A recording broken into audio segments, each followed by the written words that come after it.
नमस्कार मंडळी. तर आज आपण करणार आहोत आमच्या कोकणातील प्रत्येक घराघरात बनवले जाणारे गोड्या मसाल्याचे वाटण. हे वाटण एकदा करून ठेवले की एक हफ्ता वाटण करण्याची चिंताच मिटली. तर इथे व्हिडिओमध्ये दाखवल्याप्रमाणे सगळे जिन्नस छान भाजून घ्यायचे आहेत. इथे मी 1 वाटी खोबरं किसून घेतलं आहे.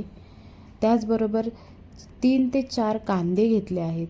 10 ते 15 लसणीच्या पाकळ्या, तसेच अर्धा इंच आले.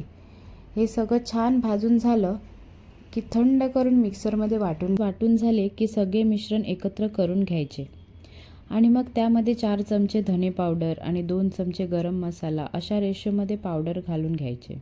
1 चमचा मीठ घालायचं, म्हणजे मसाल्याला चव खूप छान येते.